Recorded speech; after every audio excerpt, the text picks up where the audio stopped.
ఓం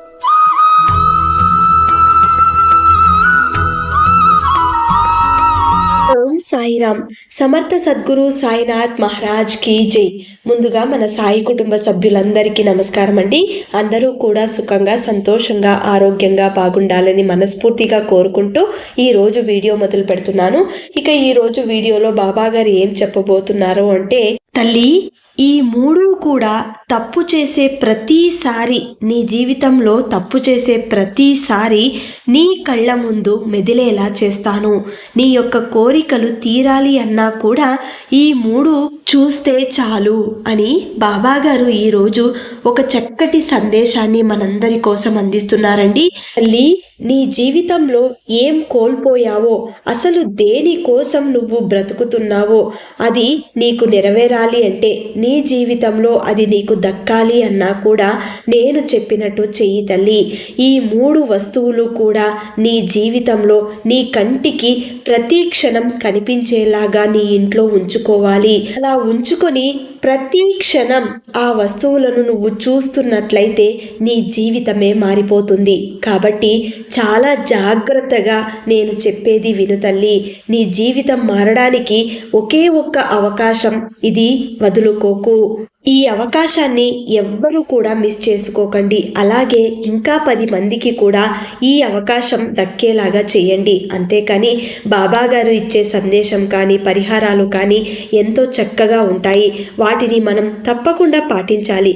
పాటించినట్లయితేనే మన జీవితంలో జరిగే మార్పులు మనం గమనించగలుగుతాము. బాబా గారు అందిస్తున్న ఆ 3 వస్తువులు ఏంటో మనం వాటిని తరచూ చూస్తుంటే మన జీవితం ఏ విధంగా మారుతుందో మనం తెలుసుకునే ముందు బాబా గారు మనందరి కోసం ఒక చిన్న అద్భుతాన్ని వినండి అని చెప్పి మన కోసం ఒక చిన్న మిరాకిల్ని తీసుకొచ్చారండి. ఇది కళ్ళ ముందు కట్టినట్టు బాబా గారు సృష్టించిన అద్భుతం.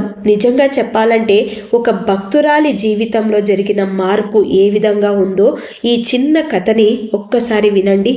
ఒక భక్తురాలండి షిరిడి ప్రయాణంలో భాగంగా రైల్వే స్టేషన్లో ట్రైన్ కోసం ఎదురు చూస్తూ ఉంది. ఇది నిజమైన సంఘటన. 20 సంవత్సరాల క్రితం జరిగినది. రాత్రి 9:30 జరిగిన సంఘటన. ఆమె ఫోన్లో సాయి భజన పాటలు అంటే సాయిబాబా సంకీర్తనలు వింటూ ట్రైన్ కోసం నిరీక్షిస్తూ ఉంది. అదే సమయంలో ట్రైన్ ప్లాట్ఫామ్ మీదకు వస్తూ ఉండగా ఆమె కొద్దిగా ముందుకు వచ్చింది. ఆ తర్వాత అకస్మాత్తుగా ఒక దొంగ ఆమె చేతులలో నుంచి ఫోన్ను లాక్కొని పట్టాల మీదకు దూకి పరిగెత్తుకుని వెళ్ళిపోయాడు. అటువైపు నుంచి ట్రైన్ వస్తుంది. అయినా సరే అతను ఎక్కడ దొరికిపోతానా అని చెప్పి ఆ వ్యక్తి పరిగెత్తుకుని పట్టాల మీదుగా వెళ్ళిపోయాడు. ఒక్కసారిగా అనుకోకుండా జరిగిన ఆ విపత్తు, ఆ హఠాత్తు సంఘటనకి దొంగ ఆమె నుండి మొబైల్ లాక్కోవడం వల్ల కలిగిన ఆ అదురుపాటికి ముందుకు తూలి ఆమె రైలు పట్టాల మీద పడిపోయింది. ఒక్కసారి కళ్ళ ముందు మృత్యును చూసింది ఆమె. రైలు ఇంజన్ హెడ్లైట్లు ఆమె దగ్గరగా రాగానే తన కుటుంబ సభ్యులందరూ కూడా ఆమె కళ్ళ ముందు కనిపించారు. అప్పుడు ఆమె సాయిని, ఇప్పుడు నువ్వేం చేస్తావో చూడు బాబా, నీ ఇష్టమని ప్రార్థించింది. సాయి ప్రేరణ వల్లనే కావచ్చేమో వెంటనే ఆమె ఎడమవైపుకు తిరిగి చిన్న మూటలాగా ముడుచుకొని ఉండిపోయింది. రైలు డ్రైవర్ వెంటనే బ్రేక్ వేశాడు. కానీ రైలు ఆమె మీద నుంచి 3 బోగీలు వెళ్ళిన తర్వాత ఆగింది. ఆ సమయంలో ప్లాట్ఫామ్ మీద ఉన్న ప్రయాణికులందరూ కూడా ఎవరో ఒక ఆమె రైలు కింద పడిపోయింది, బహుశా ఆమె చనిపోయి ఉంటుంది, శరీరమంతా ముక్కలు ముక్కలై ఉంటుంది అని బిగ్గరగా అరిచారు. కానీ ఆమె బోగీల చక్రాల మధ్య ఖాళీ గుండా పాకుకుంటూ వచ్చేసరికి వారంతా కూడా ఆశ్చర్యపోయారు.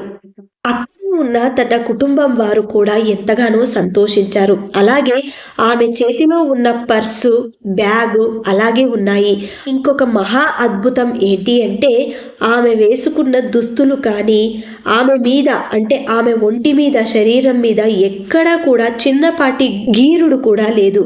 ఇది అద్భుతం కాదు. ఆమెకు ప్రాణభిక్ష పెట్టి పునర్జన్మ ప్రసాదించిన ఆ సాయిని జీవితాంతం మరవలేను అని చెప్పింది. ఈ కథలో ముఖ్య పాత్ర వహించింది సాయినాథుడే.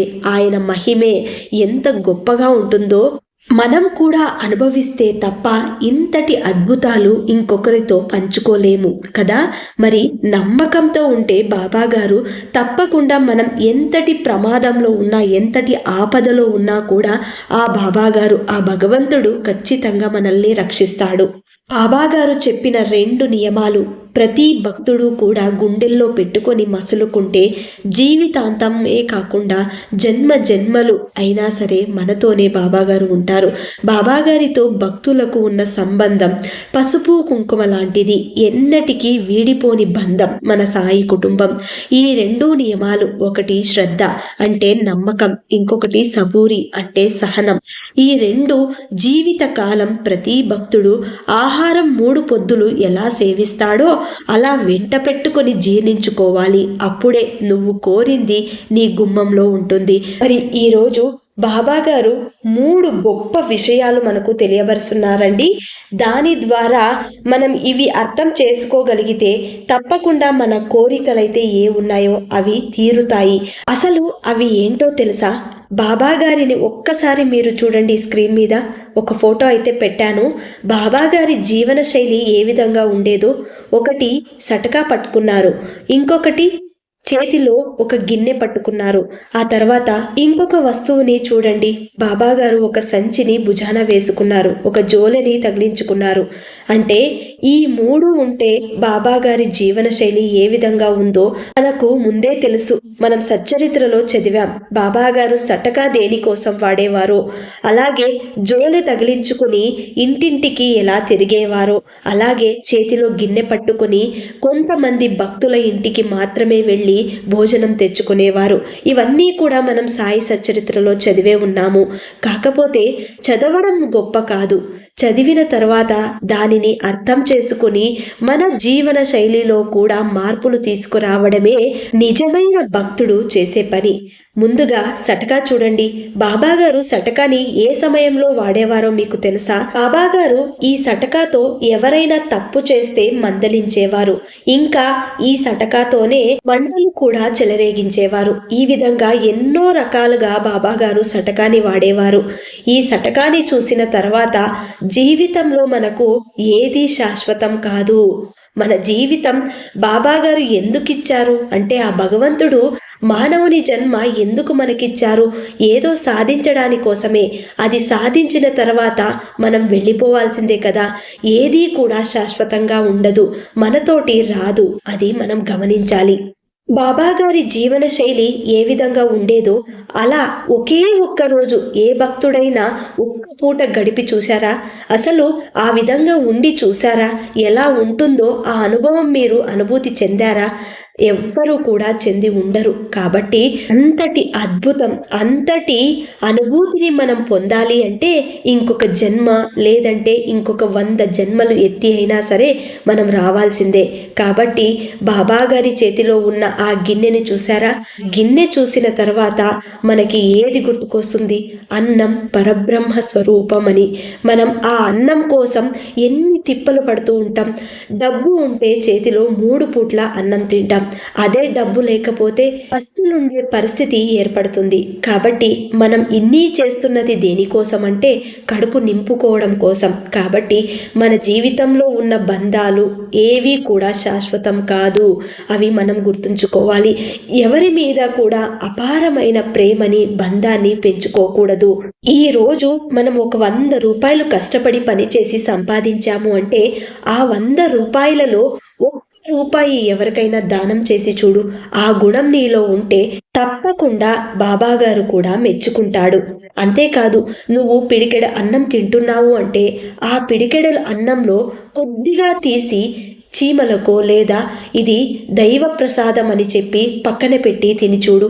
వెంటనే ఆ దైవం కూడా స్వీకరిస్తుంది. కాబట్టి ఏది కూడా శాశ్వతం కాదు. మన పొట్ట నింపుకోవడం కోసమే ఇన్ని తిప్పలు పడుతున్నాం. అయినా సరే బాబా గారిని ఒక్కసారి గమనించండి. సాయి సచ్చరిత్రలో చదివే ఉంటాం కదా. బాబా గారు ఆ గిన్నెని పట్టుకుని కొంతమంది ఇళ్లలకు మాత్రమే భిక్షాటనకు వెళ్ళేవారు. అలా తెచ్చుకున్న ఆ బువ్వని ఏం చేసేవారో తెలుసా?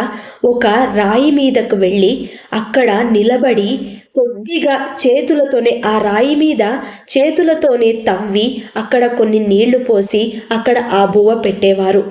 అలా పెట్టడానికి కూడా ఒక అంతర్యం ఉంది. అంటే బాబాగారు ఆ రాయిని చేతులతోనే తవ్వారు. అలా తవ్విన ఆ గోతిలో బాబాగారు నీళ్లు పోసేవారు. అంటే అక్కడ బువ్వ పెట్టి నీళ్లు పోసిన తర్వాత చాలా ప్రాణులు వచ్చి అక్కడ తమ ఆకలిని తీర్చుకునేవి. ఆ తర్వాత ఆ రాయి మీకు తెలుసో లేదో తెలియదు కానీ ఆ రాయి బాబాగారు చేతితో తవ్వినది గుర్తు ఇప్పటికీ అలాగే ఉండిపోయింది. ఆ తర్వాత బాబాగారు ఆ రాయి మీద చాలాసేపు నిలబడేవారట. అలా ఆ రాయి మీద బాబాగారు ప్రతిసారి వెళ్ళి నిలబడి ఆ బాబాగారి పాదాలు కూడా ముద్ర పడిపోయాయి. ఇప్పటికీ ఒక గ్రామంలో ఒక భక్తుడి ఇంట్లో ఆ రాయి కొలువయి ఉంది. ఇది షిరిడీకి దగ్గరలో ఉంది. నేను ఆల్రెడీ ఒక వీడియో చేశానండి ఈ రాయి గురించి. మీరు ఇంకా పూర్తిగా తెలుసుకోవాలి అనుకుంటే గనుక తప్పకుండా నేను ఇంకొకసారి ఆ వీడియోని పోస్ట్ చేస్తానండి. ఇక ఆఖరిగా బాబాగారు వేసుకున్న సంచె, భుజాన వేసుకున్న సంచెని చూసారా? అందులో బాబాగారికి కావలసిన వస్తువులన్నీ అందులో పెట్టుకొని భిక్షాటన చేస్తూ ఊరంతా తిరిగేవారు. ఈ మూడింటిని చూసిన తర్వాత మీకేమనిపిస్తుందో, మీ మనసులో ఎలాంటి ప్రశ్నలు మొదలవుతాయో నాకు తెలియదు కానీ బాబాగారిని చూసిన తర్వాత మీలో కోరికలనేవి పుట్టవు. ఒకవేళ పుట్టినా కూడా అవి ఎంతో న్యాయబద్ధకమైనవే అయి ఉండాలి. అది కూడా ఒకవేళ నీ జీవితానికి ఇది ఎంతో అమూల్యమైనది, ఈ కోరిక నెరవేరితే తప్ప నా జీవితం బాగుండదు అని అనుకునే వాళ్లకు తప్పకుండా బాబాగారు ఆ కోరికని తీరుస్తారు. అది కూడా న్యాయబద్ధంగా ఉండాలి. ఆ కోరిక తీరితేనే నీ జీవితం బాగుంటుంది అంటే మీరు అడగకపోయినా సరే అది బాబాగారు నెరవేరుస్తారు. ఏ సమయానికి ఏమివ్వాలో బాబాగారికి తెలియదా? మనం బాబాగారి బిడ్డలం కాబట్టి తప్పకుండా మన జీవితం బాగుంటుంది. ఆయన్ని నమ్ముకున్నాం కాబట్టి ఇప్పుడు మనం కష్టం అనుభవించవచ్చు. ఆ కష్టం దేనికోసమో బాబాగారైతే ఇచ్చారు, మనం అనుభవించక తప్పదు. కాబట్టి అంతా కూడా మన మంచికే అని మీరు పాజిటివ్ మైండ్తో ఉండండి. ఎప్పుడైతే నీలో అనవసరమైన కోరికలు ఉత్పన్నమవుతాయో ఆ సమయంలో వెంటనే బాబాగారిని చూడండి. ఒకరిని చూసి ఈర్షపడకండి. ఒకరు అలా ఉన్నారే, వాళ్ళ బ్రతికేంటి ఇంత హుందాగా ఉంది అని చూసి కుళ్ళు పడకండి. మన జీవితం మనది. మనం బాబాగారిని నమ్ముకున్నాం. మనం బాబాగారి బాటలోనే నడుద్దాం. మనకి ఆడంబరాలు వద్దు. మన జీవితం ఎంత సాధారణంగా గడుపుతామో అంత తొందరగా మనల్ని బాబాగారు ఐక్యం చేసుకుంటారు. బాబాగారి అనుగ్రహం పొందుతాము. కాబట్టి ఎప్పుడూ కూడా కష్టం వచ్చింది అంటే సరే, మీలో కోరిక పుట్టింది అంటే సరే, మీరు బాబాగారిని ఈ 3 వస్తువులు పట్టుకున్న ఫోటోని చూడండి. బాబాగారు సటకాతో ఉండాలి. అలాగే ఒక గోనె సంచిని తగిలించుకొని ఉండాలి. అంటే భుజం మీద ఒక సంచిని వేసుకుని ఉండాలి. అలాగే చేతిలో ఒక గిన్నెని పట్టుకుని ఉండాలి. ఇలాంటి ఫోటోని ఎప్పుడైతే మీ మనసులో కోరికలనేవి ఉత్పన్నమవుతాయో ఆ సమయంలో బాబాగారిని చూడండి. అప్పుడు మీలో ఉన్న కోరికలనేవి, అంటే అనవసరమైన కోరికలను బాబాగారే మిమ్మల్ని అణిచివేసేలా చేస్తాడు. అవసరమైన కోరికలు మాత్రమే బాబాగారు తప్పకుండా తీరుస్తారు. మరి ఈరోజు బాబాగారు ఇచ్చిన ఈ సందేశం మీ అందరికీ నచ్చిందనుకుంటాను. నచ్చిన వాళ్ళందరూ కూడా శ్రద్ధ సబూరి అని కమెంట్ చేయండి. అలాగే ఈ వీడియోని అందరికీ అందేలాగా షేర్ చేయండి, లైక్ చేయండి. ఇంకా ఎవరైనా కొత్తగా మన ఛానల్ని చూస్తున్న వాళ్ళు ఉన్నట్లయితే దయచేసి సబ్స్క్రైబ్ చేసుకుని సపోర్ట్ చేయండి. మళ్ళీ రేపటి వీడియోలో కలుసుకుందాం. అంతవరకు సెలవు. సర్వే జన సుఖినో భవంతు. సర్వం శ్రీ సాయినాథార్పణమస్తు.